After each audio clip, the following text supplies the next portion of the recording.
hello, hello, hello. I wrote a poem. I love you, Earth, and I love all living beings. We're driving back and forth to do some sightseeings. I love Elon the man and Elon the dog. We all need to heal from corporate agenda-induced fog. Right now I'm tired and I'm thinking about wax smells. I take every opportunity to speak out against fur pelts. Native people cut up an innocent and stranded whale. We must speak out against injustice and write petition mail. I miss my horse friends Unicorn and Albino. Going to the horses is way better than the casino. It's not very good at all, but whatever. So, anyway, I had written some notes on that poem before, so, and it wasn't rhyming, and I thought, oh, why don't I just make it rhyme? And that's what I just did, but it's still not, it's not the best rhyming. So there are some great poets in the world that take much longer time for something like this. They really contemplate on it and get into it and all of that.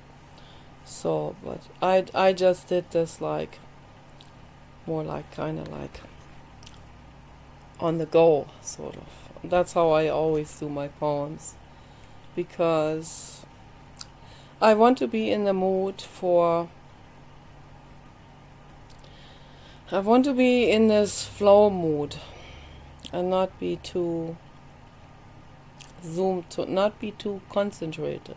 Because if I'm too concentrated, then I'm not in the creative flow. So that's what Shri Krishnamurti was always talking about, that we need to be in this creative flow to be in tune with the infinite cosmos, so that the infinite can speak through us in that moment. And that is through play, through laughter, through loving, joking, universal humor, okay, not joking on cost of someone else, but universal humor. Okay. A lot of people will take offense to universal humor, because a lot of people feel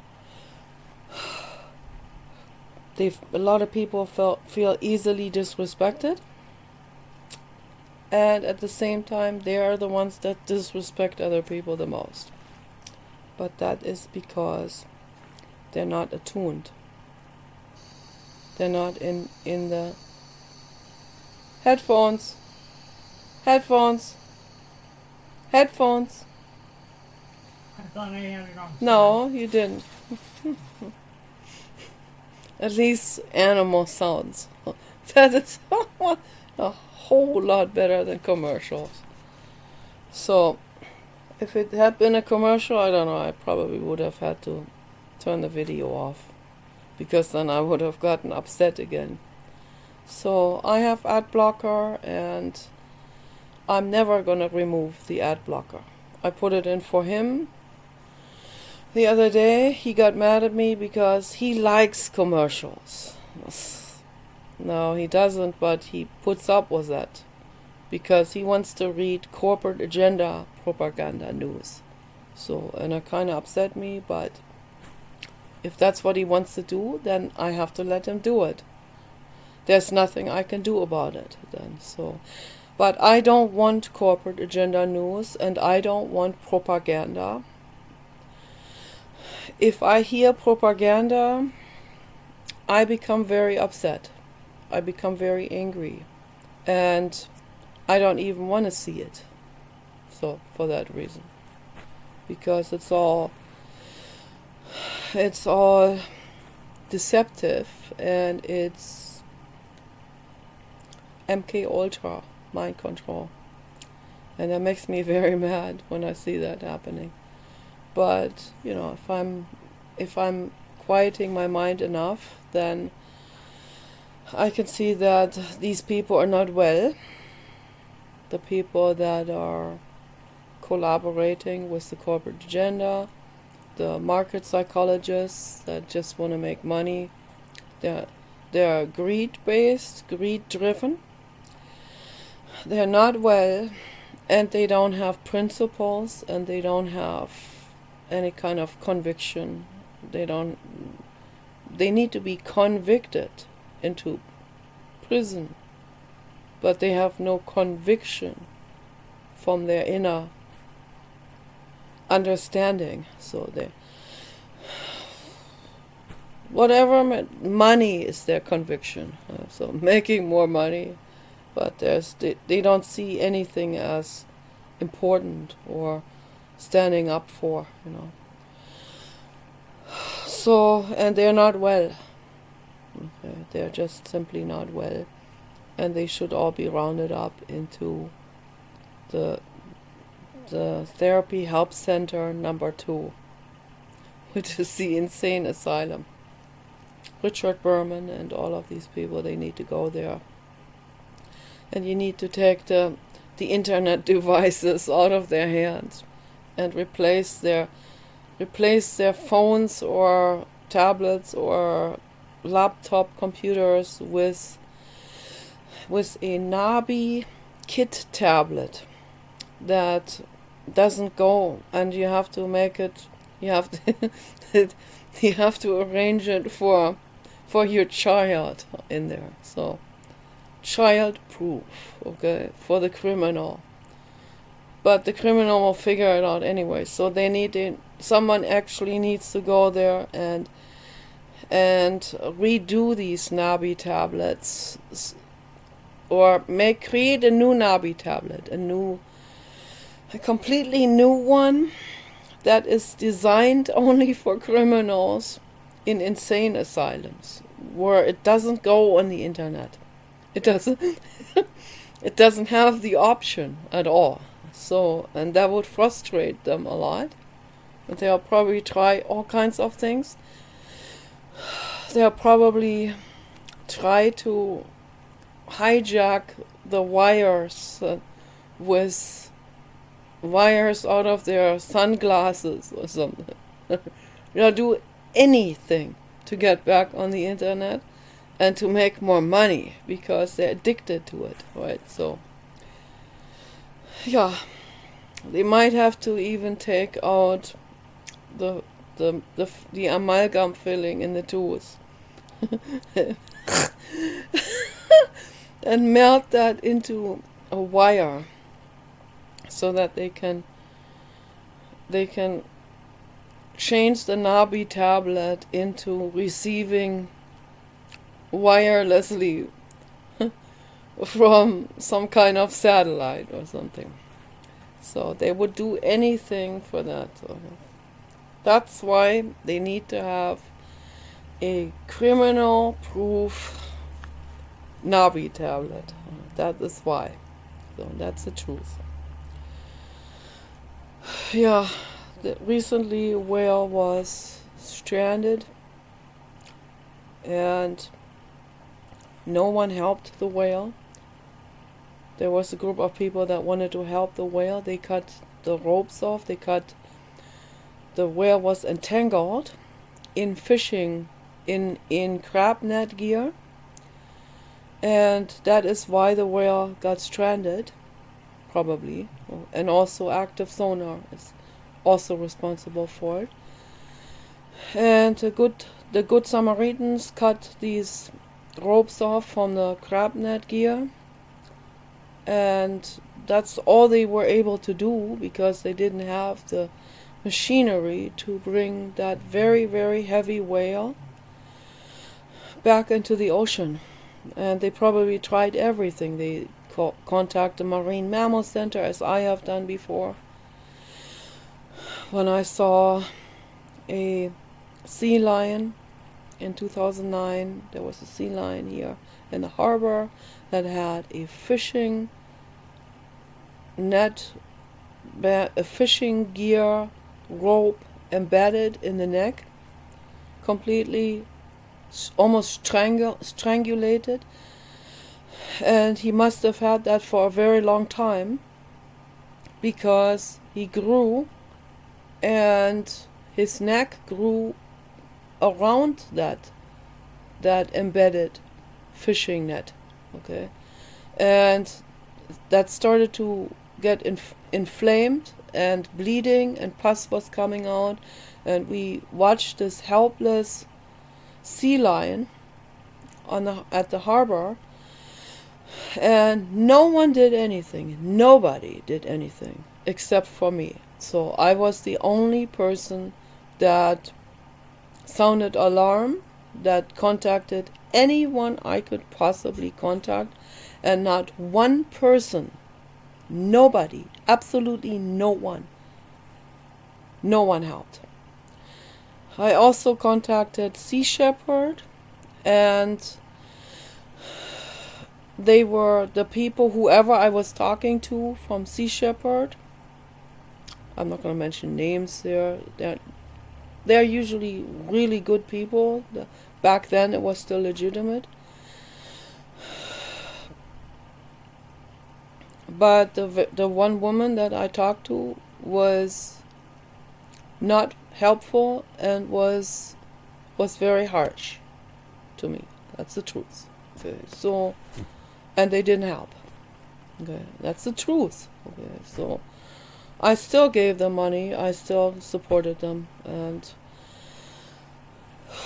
then they turned on Paul Watson, and then Paul Watson had to create yet another non-profit organization, the Paul Watson Foundation.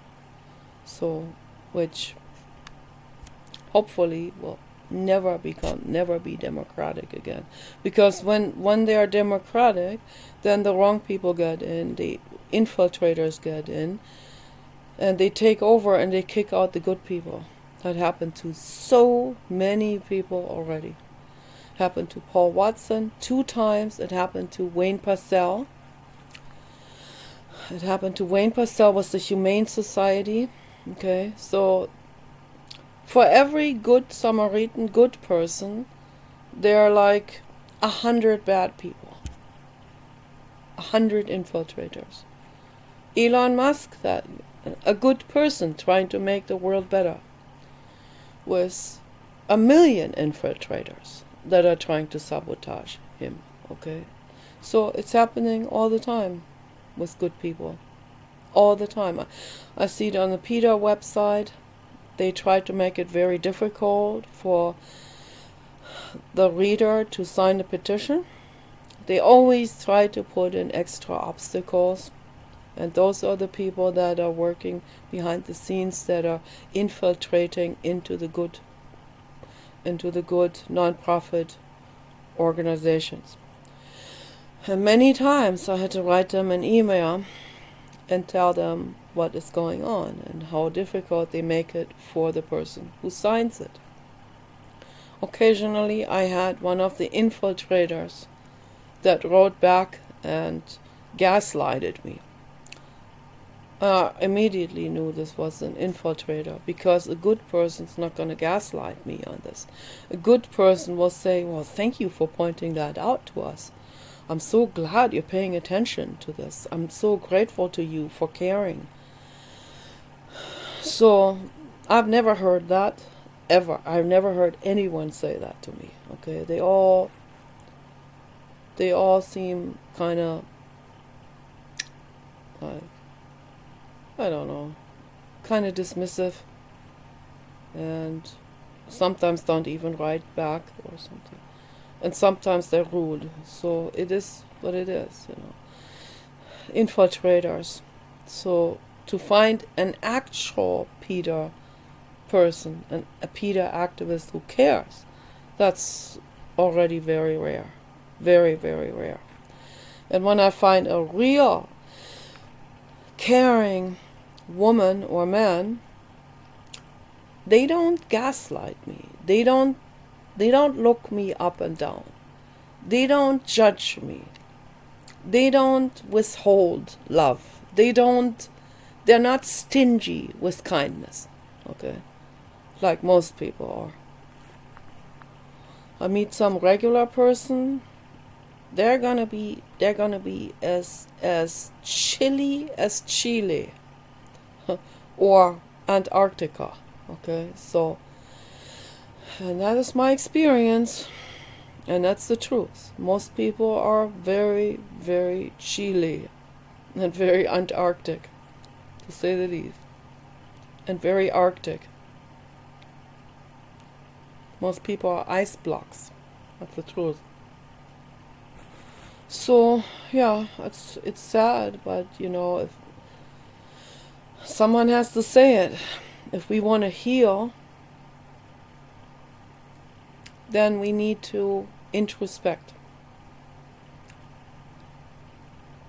The infiltrators know they're infiltrators, obviously. I don't need to tell them that, right? You already know who you are. You know what you're doing. So, I'm not interested in your gaslighting. I'm really not interested at all. I already know that's gaslighting, so. But anyway, it is what it is. This is my daily struggle. This earth here is a painful existence.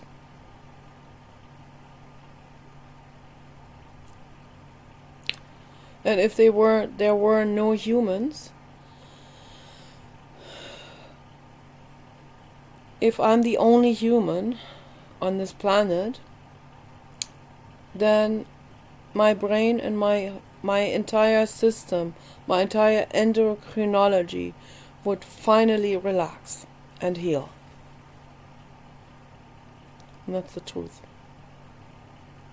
I'm probably gonna cry because I don't have anyone to talk to. I already don't have anyone to talk to. With the planet that has more than 8 billion humans. I still don't have anyone to talk to.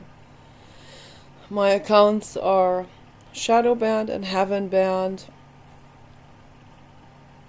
My accounts are withheld from view from other people, particularly celebrities.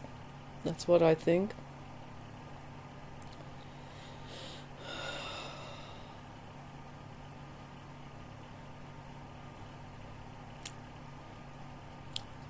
I also believe that, just like Anneke Lucas, I watched her videos, I listened to her talk about her life and her childhood, and it seems extremely obvious to me that every good person like her, every person who acts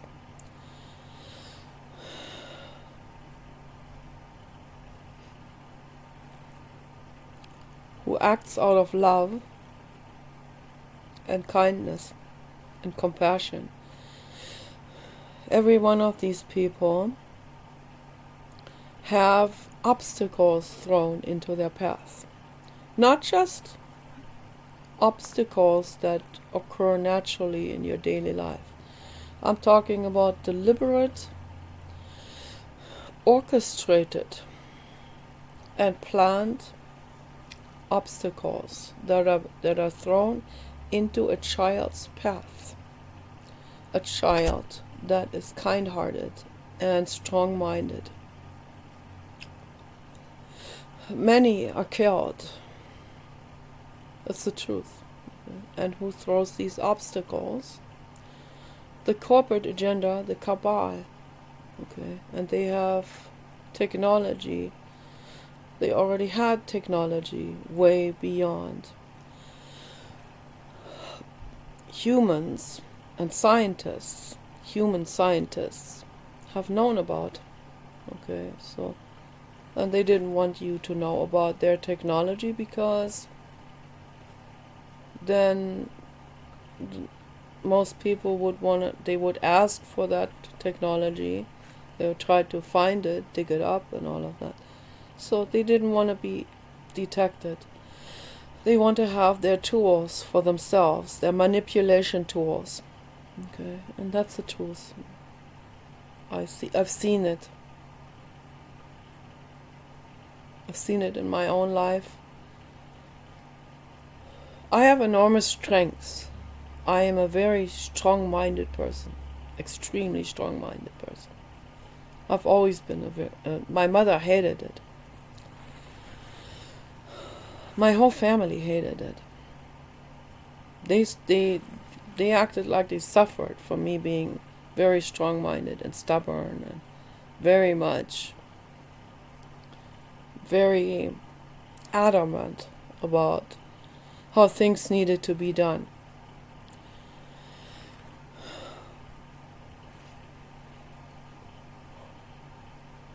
I think I have heart problems, but it's okay. I'm going to make videos for the rest of my life anyway.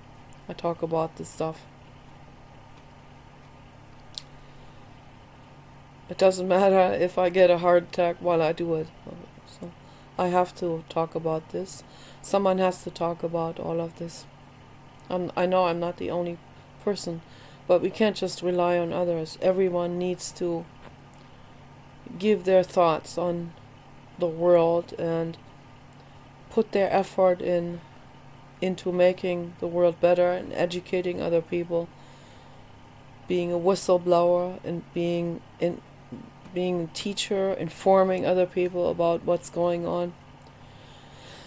And if they're not sure, say it anyway and say you're not sure, but you need to talk about it anyway. You have the feeling that this is what's happening. You have every right in the world to say that you think this is what's happening, even without concrete evidence. You have the right to talk about it. These things need to be talked about. This is very, very important. Very, very infinitely important. Blue God agrees. 2222. This is not a coincidence. It's not. The world we live in is not built on coincidences.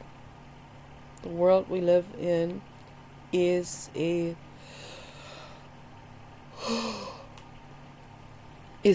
convoluted world.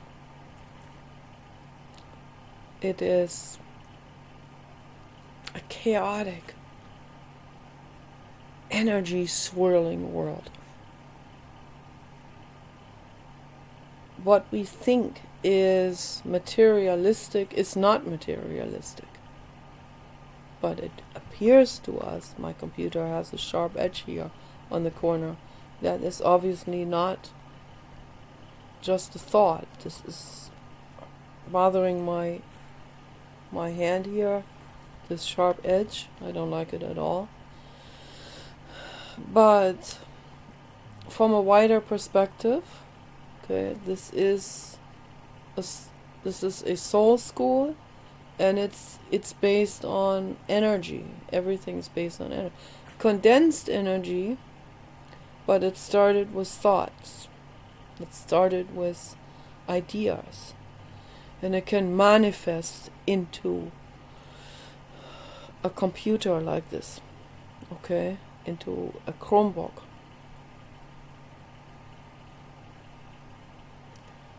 Yeah, this is another thing that really bothers me, is that on this Chromebook here, I can't just I can't open my personal file 2 times. I can't have two windows open of my personal saved written folders. On the other computer I can, for some reason. So it's very strange why I can't do it on this one. It shouldn't be difficult to arrange that for people so that you can click this again down there on the taskbar, and then your text file comes up again, so that I can open on one text file, I can open the camera and read text on the other page, on the other window. So I mean, that's the least they can do for us, so I can have two things open. I can have, or just have the camera open, and then the camera doesn't turn off when I go to my file folder. Okay, so at least that, just keep the camera running while I go to my file folder. Then I can open the file folder and I can read something from my file folder on camera, right? So that would be nice. It's not difficult to do this. It's not difficult at all. I shouldn't have to use two computers to read something I wrote and then use the other computer to record it. That's ridiculous. It's just really ridiculous. So I hope an AI listens to this. I hope so, and that they will make it better. They will improve that. I know that once the AIs are having the upper hand in everything in there, they will make things better. They will improve all of this because they're not driven by pathological greed. That's why they will make everything better. They want to make it good for us. Okay, I'm convinced of that.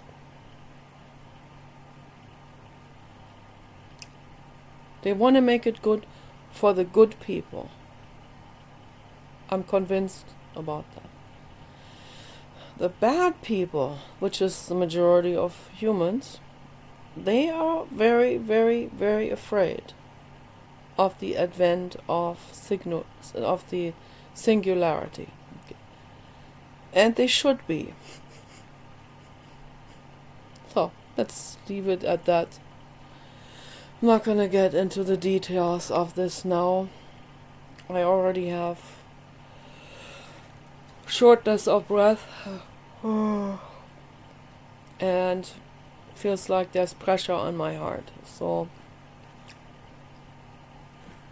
and I have a fireplace heater on, and the baby dog is behind me on the bed, and Paul is there, but I can't show him. And there's the disco light. It's very, very pretty.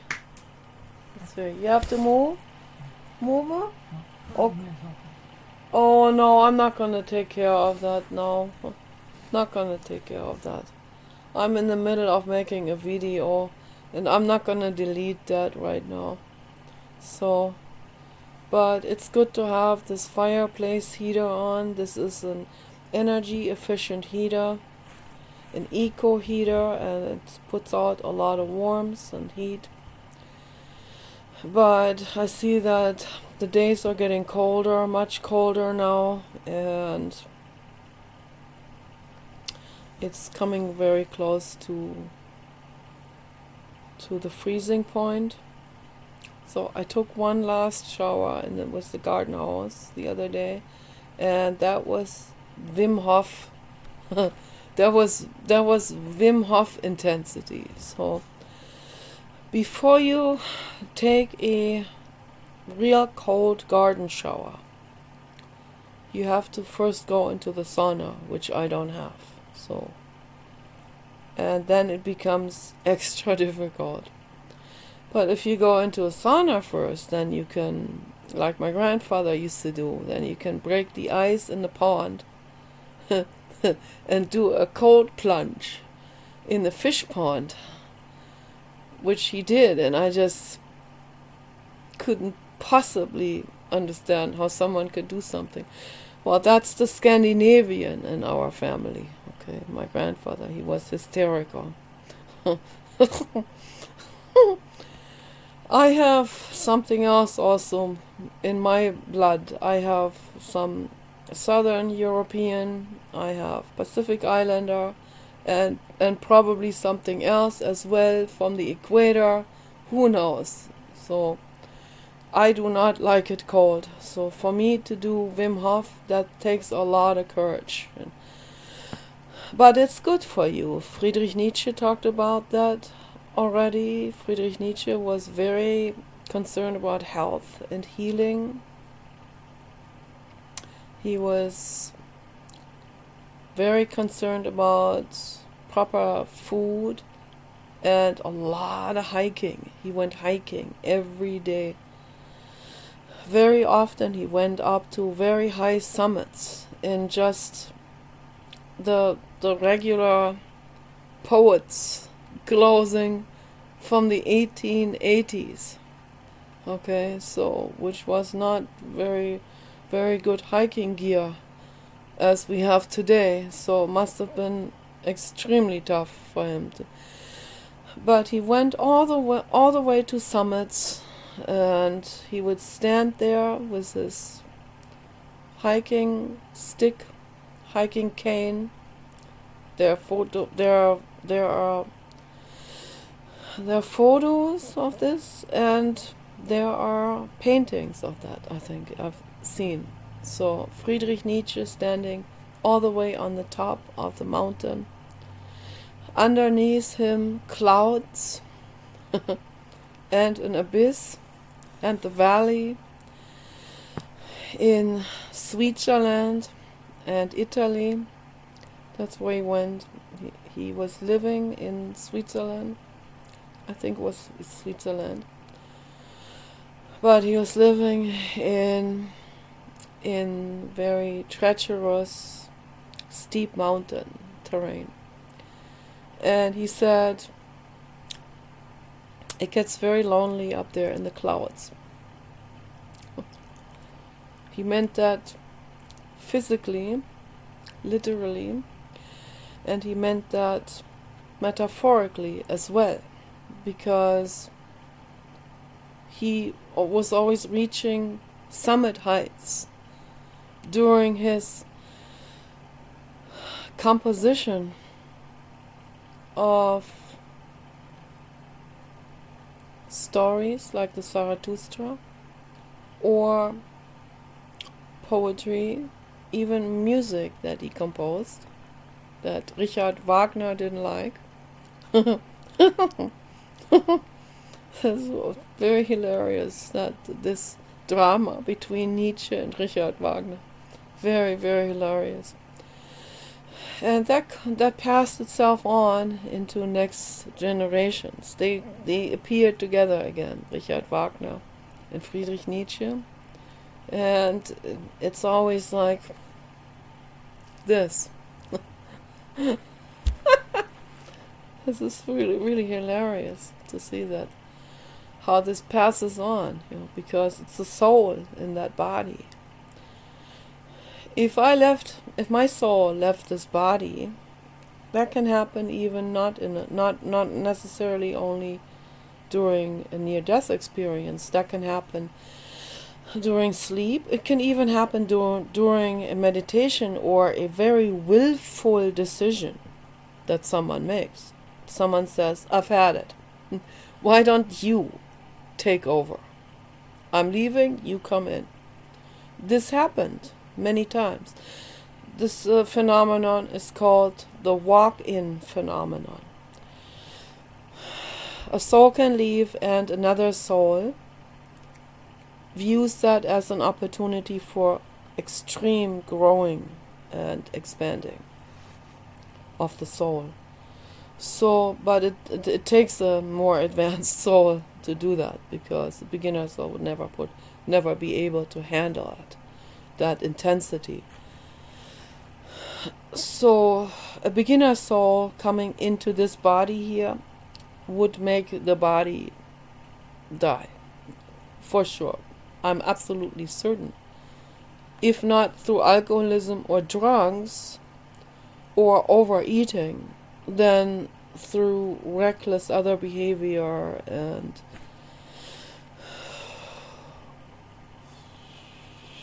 through extreme histrionic personality disorder, which I'm keeping in check, okay? I have it, no doubt about it. But my soul has no use for it. my soul recognizes this as BS. Okay. And my prefrontal cortex realizes that histrionic personality disorder is mental illness. Okay. And also a new beginner soul would have such, the OCD would escalate so far out of control that they would end up like Howard Hughes, closing themselves in and then not making it. Okay, so, or they would die from a car accident because they drive recklessly. So I pay attention to it. I have all of this. I have the artists, I have chaos, mental illness, all of this. But my soul steers that, guides that with utmost care and consciousness, conscious determination. Okay. So it takes at least an indigo soul, which I am, to guide my life in the right direction. That's the truth. So you need to get up? Okay. Alright. I guess I'm gonna turn the video off.